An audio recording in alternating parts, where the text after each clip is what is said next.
Começa agora na Jovem Pan.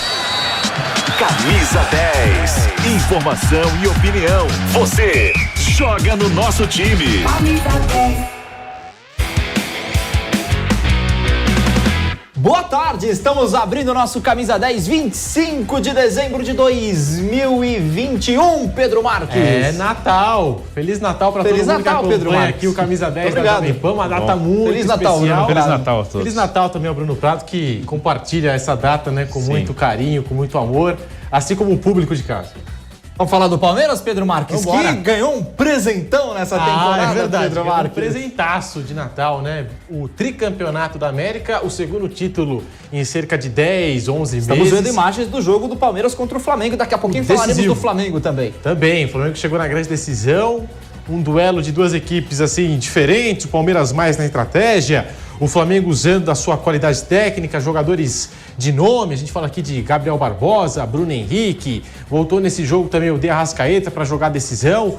Foi um duelo daqueles. E o Palmeiras, na sua estratégia, abriu o placar logo cedo com o Rafael Veiga, como você pode acompanhar nas imagens. Rafael Veiga, aos 6 minutos da primeira etapa, abriu o placar em baita jogada, cruzamento do Gustavo Gomes. O Mike, que também foi uma surpresa, Marcos Rocha suspenso, chega à linha de fundo, cruza para trás. O Rony engana os zagueiros da equipe do Flamengo e fica, digamos, fácil para o Rafael Veiga pisar na área e fazer o primeiro gol da equipe alviverde. Foi um jogo muito emocionante, além dos 90 minutos, tivemos a prorrogação e aí apareceu um herói improvável, Daverson, quem diria? Daverson marcou o gol do tricampeonato da América a favor da equipe do Palmeiras, contra tudo e contra todos, esse foi o lema da competição. O Palmeiras passa nas oitavas de final pela Universidade Católica, com o placar agregado de 1-0, com bastante dificuldade, um gol de pênalti marcado inclusive pelo próprio Rafael Veiga. Depois tem o clássico contra o São Paulo, no primeiro jogo empate 1-1, o Verdão sai atrás e depois acha um gol com o Patrick de Paula em cobrança de falta, chega no Allianz Parque em plena vantagem com um gol qualificado que deixou de existir nessa edição da Copa Libertadores, mas até aquele exato momento ainda era permitido. Aí o Palmeiras atropela o São Paulo por 3-0, pega o Atlético Mineiro, considerado o melhor time do Brasil, e eu acho também que o Galo é o melhor time do Brasil, comandado pelo Cuca. Foi lá 0-0 no primeiro jogo, no segundo, quando ninguém acreditava, o Palmeiras conseguiu um empate qualificado, o último da história da Copa Libertadores, o gol marcado pelo Dudu, chega na final desacreditado mais uma vez e passa pelo Flamengo em Montevidéu. Foi uma campanha daquelas contra tudo e contra todos, né, Bruno Prado? E foi um ano também de muitos confrontos entre Palmeiras e Flamengo. Talvez a gente tenha passado a temporada toda de 2020 esperando os confrontos entre Palmeiras e Flamengo, porque já eram naquela oportunidade as grandes forças do futebol brasileiro, mas a gente não tinha até então um grande confronto, né? Um confronto de nível Libertadores. A gente teve Palmeiras e Flamengo naquela Supercopa do Brasil, né? Mas o grande confronto mais aguardado foi esse jogo da Libertadores, né? Valia mais, né? A gente viveu a Libertadores 2021 esperando por um Palmeiras e Flamengo na final. E o Palmeiras venceu o Flamengo no jogo mais importante, que tinha um tabu ali, né? O Palmeiras estava sem vencer o Flamengo desde 2017. Verdade. E venceu na final da Libertadores, venceu no principal jogo entre eles. Uma grande vitória do Palmeiras, uma grande conquista. Em 2020, muita gente falou, o Palmeiras teve uma tabela fácil, o Palmeiras teve uma tabela tranquila na Libertadores 2020, o sorteio foi bom. 2021, Pedro passou aí o caminho do Palmeiras, foi um caminho duríssimo, né? Um clássico, depois o Atlético Mineiro, depois o Flamengo, e o Palmeiras passou por todos esses adversários com todo o mérito e conquistou um título fantástico. É um dos maiores títulos da história do Palmeiras, né? É difícil, cada torcedor, eu não sou palmeirense, mas o torcedor palmeirense, cada um vai ter a sua lembrança, às vezes é uma lembrança afetiva, mas sem dúvida esse tá entre os 3 maiores títulos da história, sem dúvida nenhuma, e se alguém falar que é o maior título da história do Palmeiras, não vai estar falando nenhum absurdo, não. Agora, o Abel permanece, né? Tudo indica aí a permanência do Abel, do português, e ele fez um bom trabalho, né, Bruno? Um técnico que conquistou vários títulos como ele num espaço de tempo muito curto, né? 2 Libertadores e claro, muitas críticas, porque houve um momento em 2021 que ele foi eliminado de várias competições ao mesmo tempo, né? Copa do Brasil, aí teve aquela derrota para o Flamengo na Supercopa, então teve um momento de 3, 4 meses com muitas eliminações e muitas críticas ao trabalho dele. Perdeu a final do Paulista pro São Paulo. Perdeu pro São Paulo. Perdeu a Copa do Brasil pro CRB. Teve aquela recopa com Defesa e Justiça também. Tudo isso aconteceu numa janela de tempo muito curta. Que foi o início da temporada, né? E o Palmeiras, todo mundo emendou uma temporada na outra, mas o Palmeiras, ele jogou mais que os outros em 2021, principalmente lá no início do ano.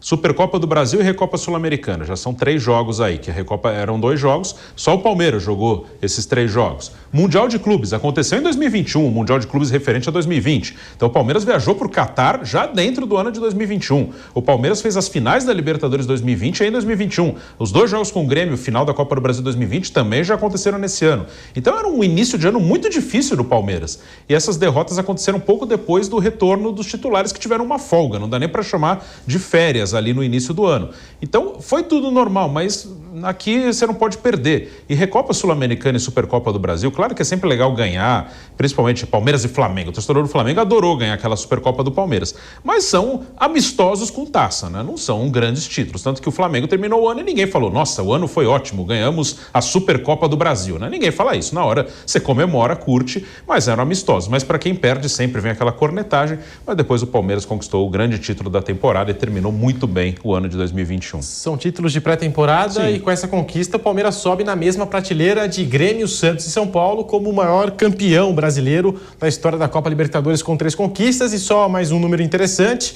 o Palmeiras também é o time que tem o recorde de invencibilidade jogando fora de casa, né? Com esse jogo contra o Flamengo chegou aos 17, passando assim, de passagem o River Plate do Marcelo Gallardo. Então números interessantes dessa conquista do Palmeiras. Agora o outro lado da decisão, o Flamengo, que chegou com aquela soberba, o torcedor acreditava que o Flamengo ia levar a taça, acabou não acontecendo, né, Guilherme Silva? Muito boa tarde.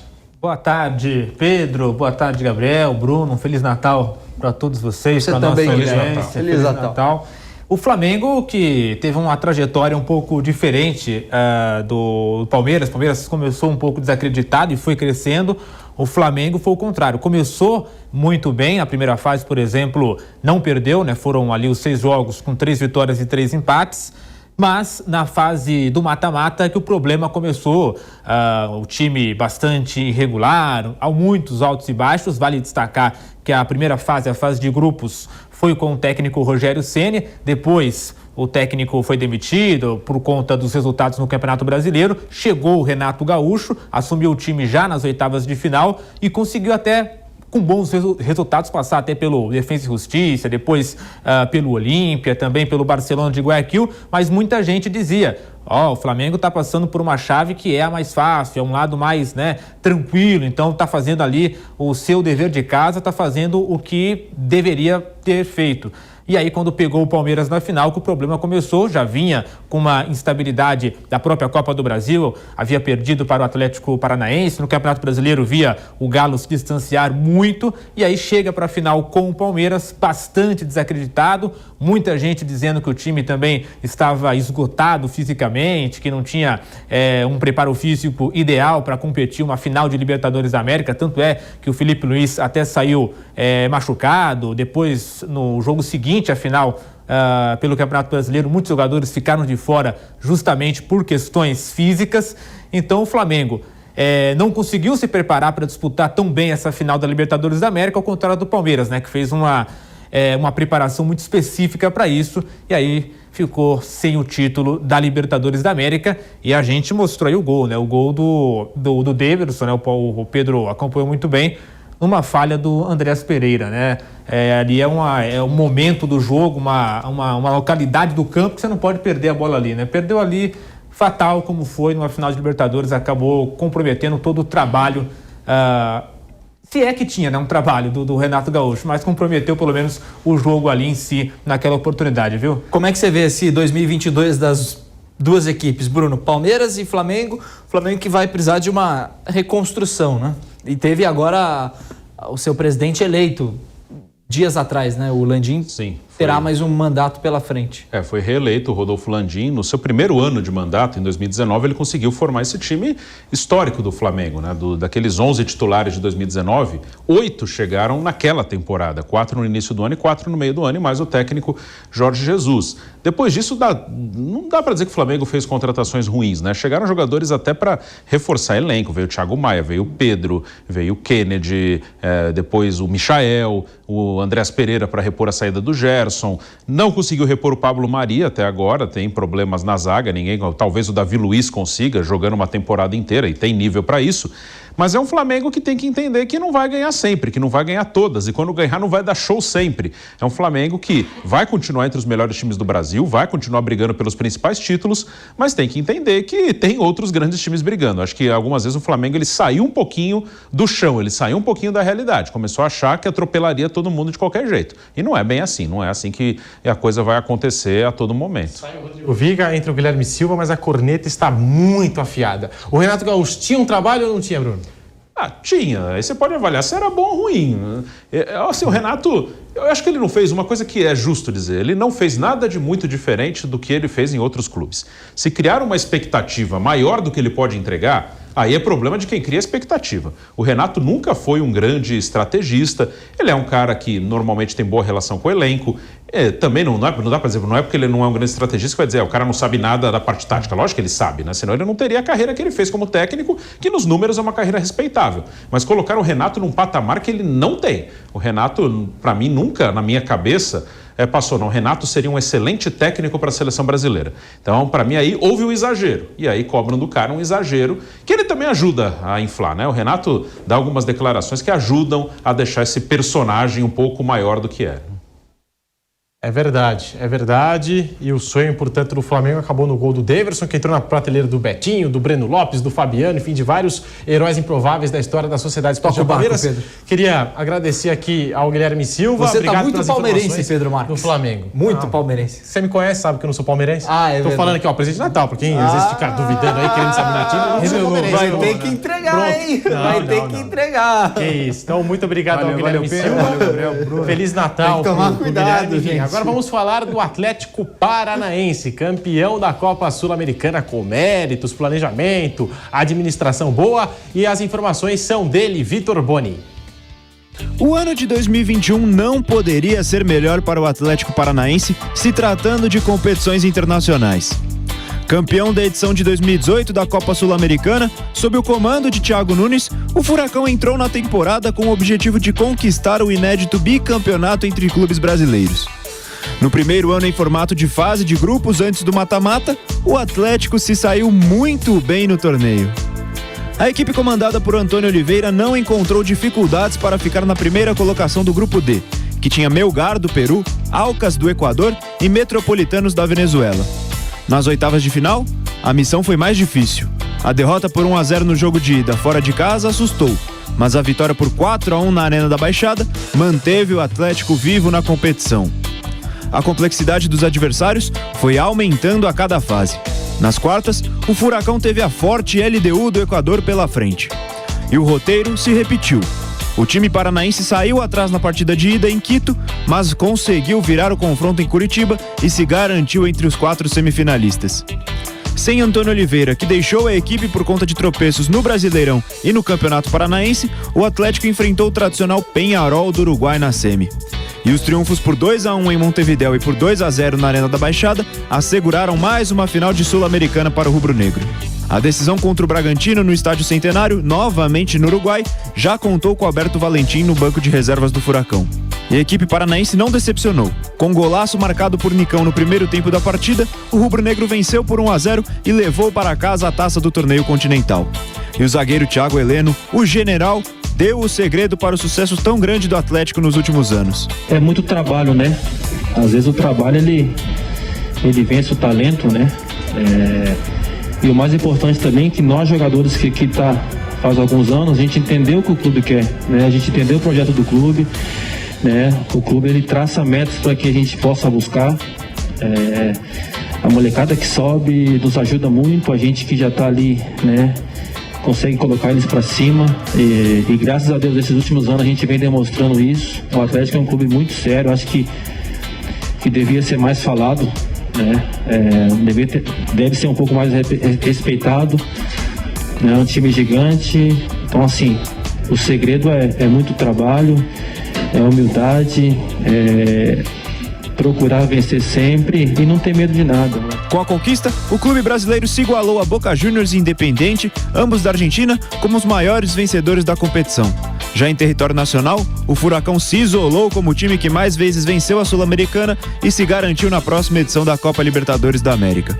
Agora, o Atlético quer alçar voos ainda maiores na América do Sul e, quem sabe, vencer a taça mais cobiçada do continente em 2022. E aí, Bruno Prado, virada espetacular também do Alberto Valentim. A gente tem que dar os parabéns pra ele, né? Teve aquela fake news lá no Cuiabá e depois conseguiu no Atlético conquistar o título da Sul-Americana, Bruno. Ele começou o Campeonato Brasileiro de uma maneira bem desagradável pra ele, né? Toda aquela coisa, enfim, né? Foi parar em sites de fora do futebol, né? Mas terminou com um título, ganhou a Copa Sul-Americana. Ele participou da final da Sul-Americana, mas ganhou, estava ali, foi campeão.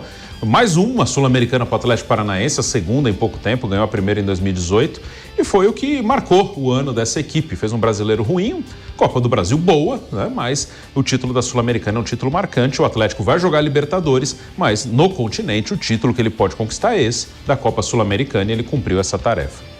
Vamos falar do Galo, Pedrinho? Vamos embora. Falar do Atlético, Clube Atlético Mineiro, que chegou até a fase semifinal. Vamos com as informações do Atlético Mineiro aqui no Camisa 10. No dia 21 de abril, o Clube Atlético Mineiro estreou na Copa Libertadores da América, fora de casa no Estádio Olímpico de la USV na Venezuela, contra o Deportivo Laguaira, que chegava na sua segunda edição da competição. Quem esperava um jogo tranquilo se surpreendeu. Os venezuelanos, que tomaram as rédeas da partida no começo e saíram na frente aos 19 minutos com o zagueiro Adrian Martínez. No segundo tempo, Cuca mexeu na equipe, colocou o meio argentino Matias Zaratio e Hulk em campo. Deu certo, o Galo foi só pressão e empatou a partida. E esse foi o único empate dos mineiros na fase de grupos na competição.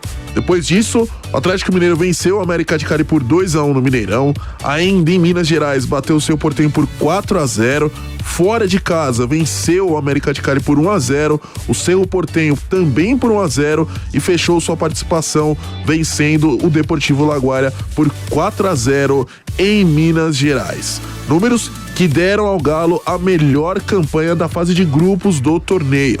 Nas oitavas de final, a primeira grande pedreira, o temido Boca Juniors da Argentina. Mas o jogo é decidido dentro das 4 linhas. O Atlético, com 2 empates em 0-0, eliminou os hermanos nos pênaltis. Nas quartas de final, outro gigante argentino, dessa vez o River Plate de Marcelo Gallardo. Não tem vida fácil, Libertadores todos sabem que é um campeonato muito, muito disputado, pela tradição também da camisa do River, mas a gente já teve essa prova com o Boca, a gente conseguiu superar e agora é trabalhar para que aconteça da mesma forma contra o River. O Galo entrou com o favoritismo dividido contra o River, mas o que pareceu que seria mais difícil na prática acabou sendo mais tranquilo. 1-0 no Monumental de Nunes e na volta um sonoro 3-0 no Mineirão. O Galo se tornou o primeiro time a eliminar Boca Juniors e River Plate na mesma edição do torneio. Nas semifinais, talvez a primeira vez em que os mineiros chegaram com amplo favoritismo. Times do mesmo país, sendo que o Galo vivia um melhor momento, era líder do campeonato, tinha um elenco mais estrelado, mas, do outro lado, tinha o atual campeão da competição. No jogo de ida, o comandante português apostou uma estratégia arriscada. Se não fosse aquela bola na trave, 0-0 no Allianz Parque, e ficou tudo para a volta.